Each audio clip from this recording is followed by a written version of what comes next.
భార్గవ్ ఏం చేస్తున్నావు? Machine కుట్టకుండా machine కుడుతున్నా, కానీ కర్రీ కూడా చేయాలి కదా బావా. గోంగూర పచ్చడి చేద్దామని అప్పటి నుంచి అనుకుంటున్నా. గోంగూర తెచ్చి పెట్టినా అది వడపడిపోతుంది. సరే వడపడ్డంత చేస్తే ఇంకా 4 రోజులు ఉంటుందని చేస్తున్నా. ఇప్పుడు గోంగూర, పచ్చిమిర్చి, పల్లీలు, జీలకర్ర, ఇంకా కొత్తిమీర, కరివేపాకు ఇవన్నీ వేసి చట్నీ చేస్తున్నా. అసలు ఎంత టేస్ట్ ఉంటుందంటే బావా, సూపర్ ఉంటుంది. పచ్చిమిర్చి వేయించుకొని చేస్తున్నా. అసలు ఎంత టేస్ట్ ఉంటుందంటే ఒకసారి చూడండి. మస్తు టేస్ట్ ఉంది బావా. ఉట్టి తింటేనే ఎంత బాగుంది, ఇంకా అన్నంలో వేడి వేడి అన్నం ఎంత బాగుంటుందో. ఎంతైనా రోటి పచ్చడేనండి. రోటి పచ్చడి అంటే బాగుంటుంది.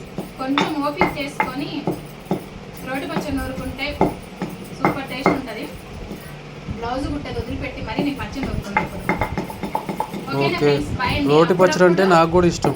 ఎప్పుడు మిక్సీ కాదు, అప్పుడప్పుడు ఇంట్లో రోలు ఉంటే రోటి పచ్చడి కూడా తినాలండి.